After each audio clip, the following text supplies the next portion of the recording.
a traitor to myself, I be. I'm pushing the limit.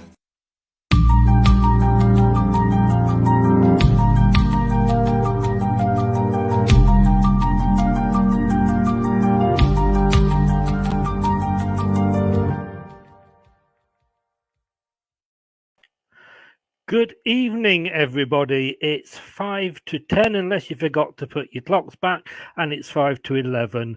Well, tonight is the night I think I finally give up trying to understand football. 50 years I've been watching it, and I tell you what, who would have predicted that when you saw the opening lineup? You wouldn't have done, would you? 1-0 against the Arsenal. It used to be 1-0 to the Arsenal all the time. One guy who might have predicted it right is this guy. Let's see what he says. Hi everybody, Jerry Taggart here. Now be sure to watch Chris and Leicester Till I Die TV by subscribing on YouTube and following them on social media for all the latest Leicester City news and information. Come on, you foxes!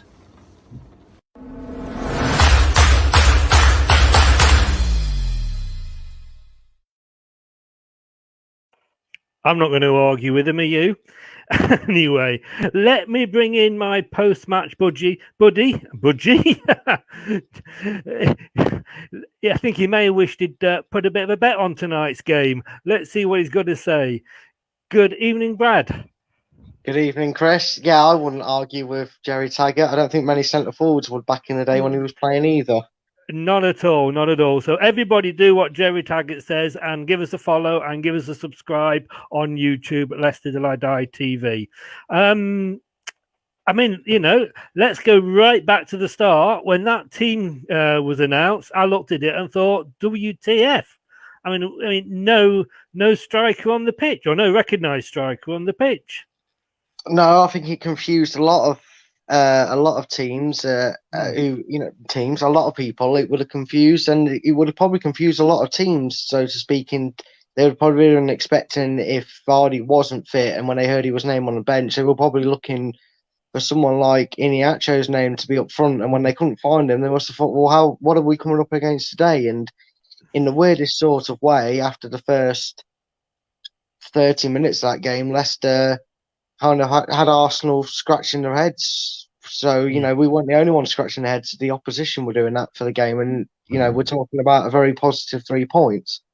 I mean, I must admit, it took me quite a few minutes. I was searching everywhere to see the P word, Perez, not even on the bench today. You must have been happy. Well, I messaged you before. You must have been very happy.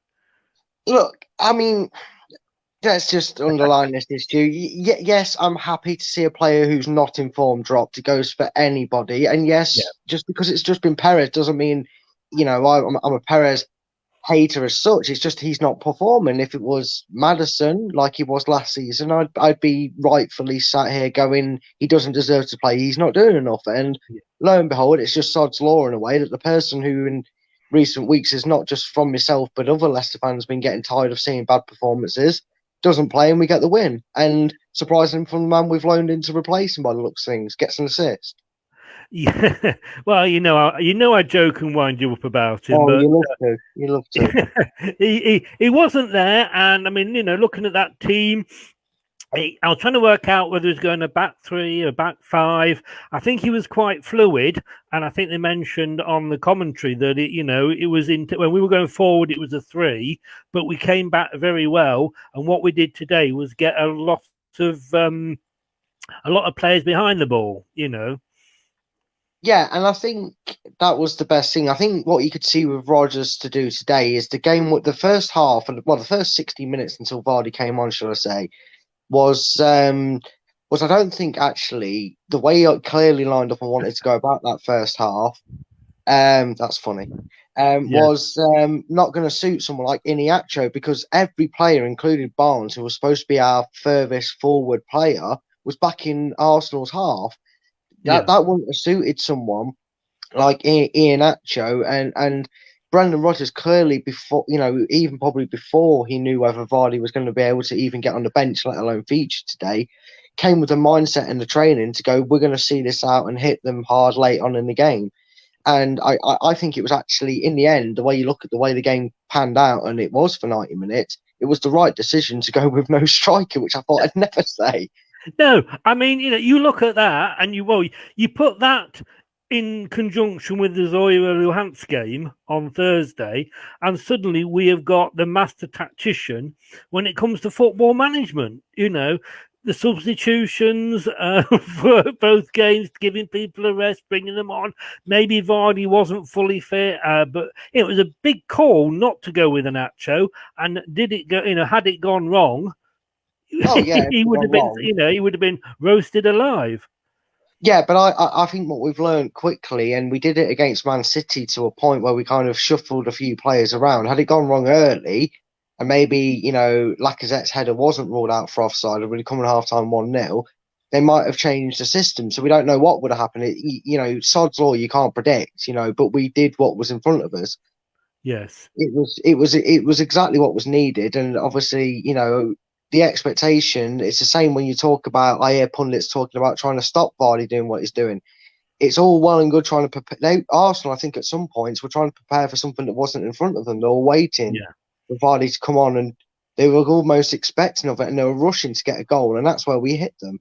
Yeah, a couple of points here, and this isn't Arsenal TV. No, I mean, surely the clue's behind me, or is somebody a little bit pissed there, or what? No, Can I just say I don't speak in fam and blood terms and get me blood. I don't understand that language. Can I just say, guys, of course, if you are, please feel free to comment and join in. We do want your views, but as you see, if you're not signed in to StreamYard, and you don't have to register, you don't have to download anything, you don't have to pay, just sign in. It's free of charge. Otherwise, you are sort of Facebook user.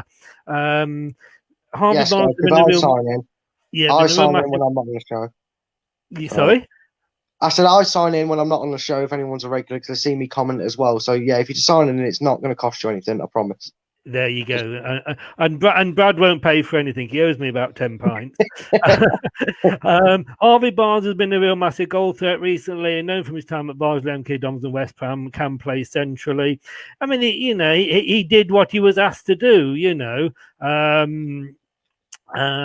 Hi, I've got a one here. Hi, Brad and Chris. I don't know who it is. Hi, Facebook user. I think it was a great win.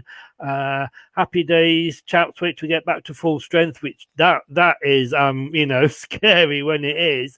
And one for you here, Brad. And maybe it's a good job that this guy, and I presume this guy hasn't put his name on there, but his wife wants you. Well, Vardy and Brad have scored tonight. Yeah. I'm gonna have to go, Chris. I've got to find out who Facebook user is. It'll be up on. If he doesn't delete it, it'll be up on the stream afterwards. But let's be honest. Getting back to the more important thing tonight, apart from your love life, is it could have been so different after just 3 or 4 minutes. It could have, and it could have. It was there was. If you look at all the possession that Arsenal had, which we're not susceptible to doing, we did exactly the same against certain Man City. I'd like to point out that 6 of our 12 points have come against Arsenal and Man City away this season already. Yeah. But while that's true, we can't always rely on Vardy. I just think I've lost my point, and that's threw me off reading that. I've been all flustered by someone's wife. not for the first time, I. Hey, now, behave. But yeah, it was. Yeah, like I say, nice. I think it was. I think the right decision, was. But it's that waiting for VAR, and if had we gone down 1-0 before, in the first 3 minutes. It's a completely different game. In fact, I think they said at half time, and it was weird because I was probably like you. Well, I know I was like you watching his goal, and I'd got some scream from Malaysia, which I'd never. It's usually ESPN, but this was Malaysian, and the commentators on there said that it was almost like Brendan was playing to go 1-0 down and then come back at them, which I can't believe that, but. I think that's an insight to how that pendulum can swing, because I think the Yeah. point was there was a definite target to frustrate and keep Arsenal camped for X amount of minutes. And that was Mm, clearly the hour mark. Get through the first hour, don't yeah. concede, and then maybe we can look to turn a draw into a win. And, Yeah. just as luck could have it, it happened that way. But you remember, Mm, we went 1-0 down against Man City within the first 5 minutes. So I don't think we'd have panicked too much in that sense, because yeah. we didn't panic in that game. But And then yeah, we we did had a have few Vardy on the moments. pitch in that game. Yeah, but that was probably the difference. If anything about that first off, you probably say the non-existent attack was the thing that cut us apart. And then when he was on, Harvey Barnes was in a more familiar role, and you actually saw us going forward. And it was Yeah. like, well, that's when even the commentators, you could hear the change in their tone, going, "This is where Leicester might just do it." And lo and behold, they did. Yes, I must admit, I do sometimes when I'm watching, these streams, which obviously I don't always, obviously, but I sometimes read the comments going up the side from sort of, Yeah. opposing fans and quite often neutral fans. But I mean, an Arsenal fan, and this was sort of after sort of 30 minutes had put like Leicester are very organised. Well, we are. You see them Yeah, actually. You watch them get the ball when Arsenal had it, especially it was, and it's always more obvious it's more obvious to a fan when your team's in a positive position, or they're starting to gain control of the game, like Leicester were later on in the second half. But throughout that game, if you watch them and you compared it to how they defended against Man City, so I've got slippy palms, my phone keeps slipping down. But they tracked left to right. When that ball went to the left, they all went over to the left. And that ball went over to the right, they went over to the right. You know what? Sometimes you've got to play how it is. You've got to be. We always say you've got to beat what's in front of you, and you've got to yeah, do that by however you seem fit. And we can go on about the Lacazette goal that wasn't given for, and rightly, in my opinion, it wasn't given. yeah, All you like, but also you've got to remember Leno, who Madison and anybody who hasn't been living under a rock will know. Leno's been a bit shaky. He was shaky in Europa League, and he mhm. nearly had him. He nearly had him in that as, first as, minute, didn't he? as So Facebook we could have been user easy there on the said. look. Yeah, Facebook user Just said as you bring there. it up, just as Yes. it Facebook user, your wife and you keep commenting a lot. I don't know what's going on. These Facebook users. Um, I'll stop now. I'll behave, otherwise he'll come knocking at my Well, door. just to hit this back, just look on the other side. Good evening to Dale. Thanks for joining us, Dale. He said Bad looks like the chap from Shameless. So, I'm glad I've got a famous look about me, but now I might have to have a shave. Cheers, Dale. Cheers. so you've gone from your wife fancying you to a scouse, was it out of work dropout? So Maybe I can get some acting, as a stunt double. a stunt double for Shameless. Yeah, Yeah. but I mean, I don't say. We did look solid. I mean, sometimes I was kind of a bit like Doctor Who, and as a child, I was watching it through my fingers. And Well, I did as well. 26 minutes, they'd had 8 shots, we had 1. Yes, And yes. But that stat was also then matched later on in the game that they'd had 11 to our 1, but they'd only had 2 on targets. And that's something you got to look deeper into stats yeah, with. I yeah, don't think they had too much that troubled Schmeichel. Apart from Bellerin and obviously the VAR disallowed goal, did Schmeichel do too much apart from collect balls into the box? no, I think that shows the sternness in our defence. And let's not forget, had it not been from a screamer from Barkley, we would be talking 3 clean sheets in a row for Leicester, which is something yeah. very unheard of. Yeah, I mean, like you say, at half time, and I was glad to get to half time at 0-0 because those 5 minutes Mm. before half time is usually sort of our sticky bottom time because squeaky Yeah, bottom time. It's a time we like to give away goals. But in the first half, they had, like you say, they had 11 shots, but only thankfully 3 that were on target. And Casper, he made one good save, but he wasn't really called on to do anything drastic. But again, another Facebook user, I don't know if it's the wife or the husband, but Fofana, the complete centre back at 19. I mean, he's yeah, just he looks better. I mean, you forget he's 19. yeah. You forget how young our squads are and how good it is, and now you will keep reiterating this point to all those that slag them off. And you know what? I'm the one that has to have a small slice of humble pie here. Our recruitment staff, Yeah, everybody loves Fofana. Everybody has just seen a bit of class from under tonight. Everybody loves Castagne. Yes. We only brought in 3, and it's 3 out of 3 successes. Early doors, granted, but Yeah. maybe not so much for the likes of Castagnet, but it's nice to see. I 3 mean, top recruits out of 3 so far. it is. I mean, people have criticised our recruitment policy. I think this time we've definitely gone for quality rather than quantity, and we've been lucky with those that have, Mendy. He's a different player completely. What would we have done if if he hadn't? But just to put up another couple of posts here, Mark. Good evening, Mark. How you doing? Great performance from the lads. A real smash and grab. But you could see it coming when Jamie came on. Top marks to everybody, but Mendy and Fofana were outstanding. Spot on. Yeah, forget attempts. Our goal was our first shot on target. It's about quality, not quantity. Totally 100%. Exactly. It was our first shot on target. How big's your Johnson, Brad? The missus asked. Now that would teach me. We're not actually reading anything before. I'm going to have a look afterwards and see who this is. I might have to ban him from coming back on again. It's keep your private life to yourself, Barnes, we just said about Barnes, he only had 12 touches in the first half, but like I say, at the time, when you say like, oh, Barnes has only had 12 touches in this half, but when you look back, you can see what a good master plan it was, really. Well, yeah, because like I said earlier, there's the thing that was wrong in the second half was going forward was an absolute train wreck because, we didn't get anything going forward, whilst we were dealing with everything Arsenal throwing at us.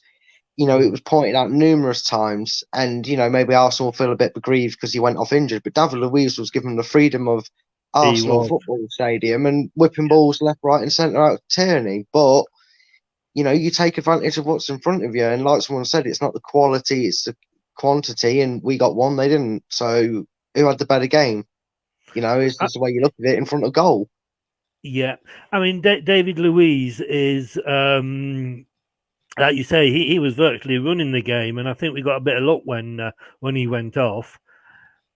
Yeah, definitely. We definitely got a luck, but sometimes when you put in a performance like that, you warrant that bit of luck. Yeah. Because sorry, go on. Carry on. No, you carry on. I was going to say, and sometimes we had a few fortunate moments, but it was nice to kind of see it on the other foot. I remember a few games last season where a dogged performance. The most notable was the defeat at Anfield to that air touch of a penalty where we didn't get the result we wanted or merited, and it was nice for a change for it to be on the other foot. Yeah, and just to say, Brett Ahern, that's your wife that is chatting up Brad. So do a little bit of Cupid there. She loves you. She wants you. Anyway. We're coming into a multi-love triangle over here. In the middle of Love Island, a match broke out, Yeah. But it's great to say as well that, Brendan must be sat there thinking tonight, like, one sub got an assist, one sub got a goal. I mean, very unselfish of Under. He could have had a go himself and made a name for himself. And I'm sure Vardy would have probably booted him into next week if he'd missed it. But it was very unselfish of him to put it across. But you mentioned before we came live the move before Under crossed it. Yeah, and I noticed a lot more people have come on recent weeks. I know obviously we only started the season, so the popularity's our fan base has grown over the start of the season.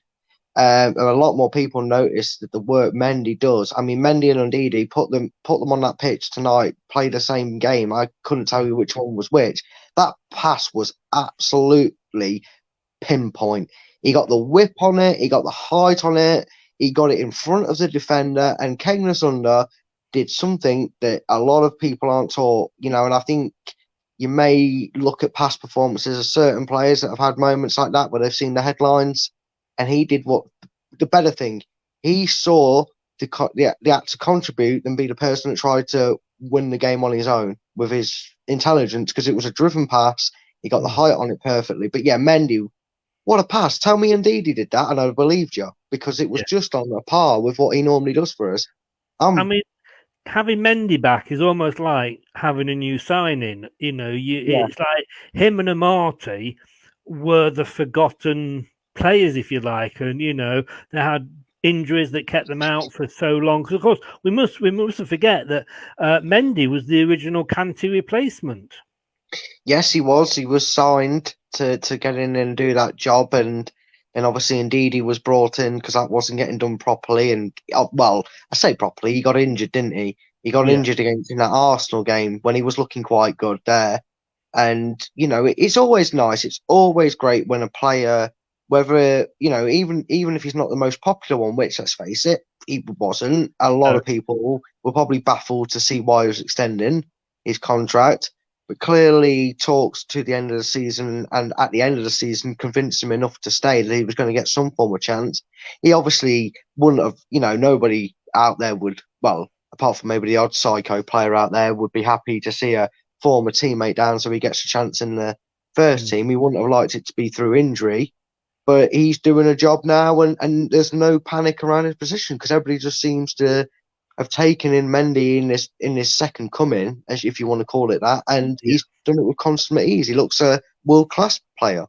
I think we only signed him for a year, didn't we? I think we need to get him tied down to a longer contract. Yes, I'm not sure if it was 2 years, was it? It might have been a year. You could be right. It's over a year. Either way, yes, give him an extension on that contract. Yes, and I don't know who. Somebody will come up and tell us how long the extent it is, and he's not that old if I'm thinking as well. He's not like he's over 30, is it? No, he was brought in young. I think he's 26. I think could be younger. Someone again will correct us in the comments if they're statos out there. No, it's nice to see. Yeah, are you posting comments as well as talking to me here? Because I'm sure this is you. Right, ban him, get him out. Actually, no. In fairness to the guy, compared to previous weeks, Perez had his best game for weeks. But, man of the match, Perez, for telling the manager he couldn't play. Jeez. Yes, yeah. I'm going to have to get a dog because I tell you what, those last 5 minutes were. It's worse watching it on telly or computer, whatever you're watching it on, than it is actually being at the match. I was pacing the hallway. I'd go on that. I thought I'll hear it. I just couldn't bear to watch it. But two points that just to bring up: Castagna holding his hamstring. That might be a worry. He didn't come off. I thought because he had the chance to come off when Albrighton came on because he was doing it just before there. Yeah, and I think that's a positive thing because Albrighton has before covered that position. So I don't think Brendan Rodgers, if he thought Castagna needed to come off, he wouldn't have been too asked about telling Albrighton something different or to get a message across to one of the other covering players out there, because I believe Fuchs and Justin could have just stepped in that role and he would have just brought him off anything. So I think it's a positive in the long run. Obviously, it's always increased the intensity when you see a player holding a leg or an arm or staying down for a prolonged period of time when you've got injury troubles like we do. But yeah, I think the fact that he continued and saw the game out was a positive sign. It was obviously probably just a niggle and a wear and tear of the game itself. Yeah, and we've got to. There we go. Somebody has very kindly, and again, you haven't put your name on, so we'll have to call you Facebook user or FU, whichever you prefer. Castagna got cramp. He's okay for Thursday. Phew. Yeah, it looked that way. Like I said, I don't think he would have continued the game. If he had any doubts about him, he would have stuck Albrighton on and taken Castagna off. Because it happened at that time when he was making the sub. Now, not only have you got the gentleman's wife excited, but in Brett, but I think you've also got Brett excited as well because we've got who is Brad? I ask that every post match. I ask who is Brad. Talking sense makes a change here. So it's the Brad loving tonight, isn't it? I know, right? It's a You shame know. it's not February. I've been expecting the Valentine's cards to come through.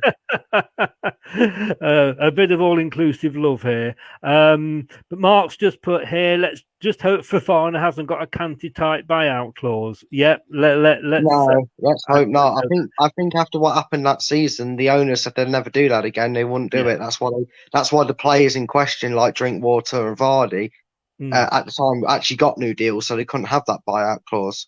yes, yeah. So I don't think that's the deal we'd be going for. I think the last one we had was Iniacho, wasn't it? And I don't think that's. I think that's only got this season to run on it. Not that I think that was a obviously Man buyback City doing one, it. wasn't it? Yeah, they could buy him back. Yeah, so a certain amount, certain Yeah, thing. 30 million or something. I don't think they'd want him back, to be honest with you, but there we go. No. But again, and the superlatives that we keep handing out for this guy just sort of seem to go on and on and on. But Jamie Vardy, he's now got, that was his sixth goal of the season. He's now, I think he's on 109 goals, which makes him one more than Peter Crouch in the Premier League and equal with Ryan Giggs. Yep, it certainly does, and it just shows he really doesn't need long on that pitch to score past Arsenal, does he? Because No, he does it every time by the feel of things. I think isn't that his best record against scoring against the club since we've been in the Premiership? If not, it's got to be Man City. They've got to be a second close. I think he's got the record for scoring the most goals against the so-called top six clubs. I think he scored goals against them, and I thought I think they play to the strengths because they have the higher line and give him the space to run into at the back. But it just goes on and on and on, doesn't it? But let's be honest. Like I say, I don't understand this game of football. If you told me we'd have beaten Man City and Arsenal and lost to West Ham and Aston Villa, I'd have called you some funny names. But this season, it's just weird. It's just weird, isn't it? We've got the likes of Leeds, Aston Villa, and Everton in the top 6 of the Premiership. I don't want to say top 5 because I can't remember the overall league table. No. It clouded in between that. You've got Everton still top. You've got Everton, fourth. I think you've got Everton, Villa. No, Liverpool, or what? Those are the top 3. Yeah, so you've got Aston Villa, Liverpool, Everton, Leicester. Not even a mention of a Man City, a Man United, an Arsenal, a Spurs. 6 games into a season, I can't remember a league table looking that weird after 6 games.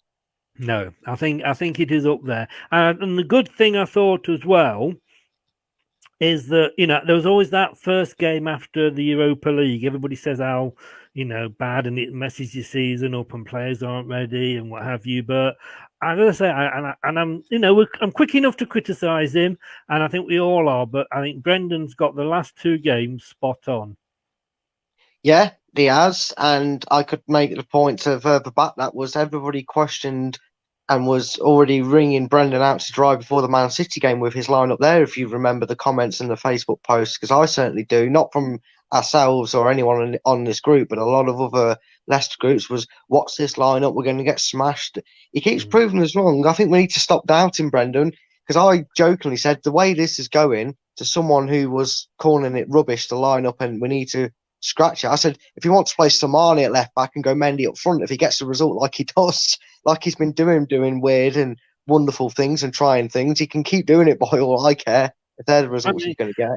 I just don't know where this can go, because we've got we've got the likes of Vardy and Schmeichel that have been around a bit, and obviously Fuchs, is getting on a little bit now. But it's a young team. It's a good manager. We're not a selling club like we used to. Yes, we will sell, but only obviously for the right price. This could be the start of, and I know we've won the Premier League recently, but this could be the start of a really, really, really good period for us as a club. Yeah. Let's say with each year you get older, you get a little bit wiser, which, on a personal basis, I think I'm getting. It's not true. I'm definitely a 30-year-old man-child, so I'm not going to deny that. But in a player's career, it certainly does tell that, and I think it's another year mature. We learned a harsh lesson last season after just before and after the lockdown with what happened in the league in regards to where we finished, and how we were finishing with our style of play. We've come together over a short period of time, kept it going. We're working on something last season to kind of get ahead for this season, and it's worked well. So far, it's working well. We've got the results where we are, and you can see they've improved dramatically, and they have kind of to a point got a versatile style of playing. They're not afraid to mix it up. The plan's for 90 minutes, not for 30, and maybe the plan was take it right when we get to this stage. If this is what the score is or how the result is, we'll do this. If this is the result at that point, then we'll do that, etc. And we played it out. It's like we always had a plan for each possible outcome at a certain point in the game. Yeah. Well, just again, a couple of more points. Hello, Colin Skip. He's a bit of a blogger on the website. So CI is not Brett. Colin Skip is. Must make sense to somebody, that one. Imagine Vardy's goal tally if he got to Premier League before he was 26 or 27. I know that would be scary. It's well.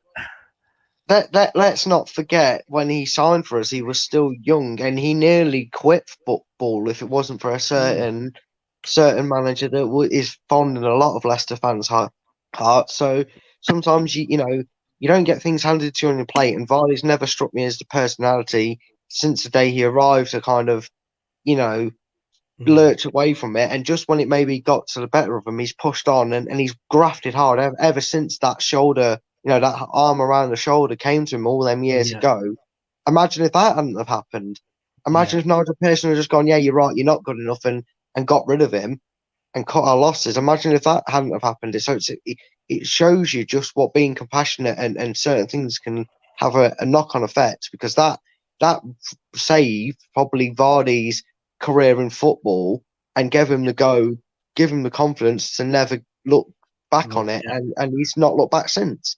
And he stuck with us. I mean, it could have been a time when he was playing for the opposition today, but thankfully not. And I don't think had he gone to Arsenal, and I did discuss this with the Arsenal fan on Friday night. I don't think he would have done what he'd done, because Arsenal, I don't think, would have played to his strengths. See, normally I'd argue with it and say Vardy's the sort of player that's proven you have to play to his strengths to get the best out of him. Yeah. But I think it was Townsend on the stream I was listening to. We got one of the most bullish voices ever, but I'll give him this point. And that was, he said, Aubameyang's their best player. He's had a woeful game on the right when he's played there before. Why is he on the right? Get him on the left if you're going to put him anywhere. Saka's having an awful game on the left. I think they've got their best players in the wrong positions, because I don't get it. Aubameyang for Borussia Dortmund, the reason they paid the money and the reason people kind of went, oh, God, if he comes to the Premiership, Arsenal could do damage, was his pace. He was electric, and they're not using him right, and it's baffling. Whereas we are, and you're probably right. Had he gone to Arsenal and they refused to play to his strengths, then he wouldn't have been prolific and achieved what he's achieved in his time with us.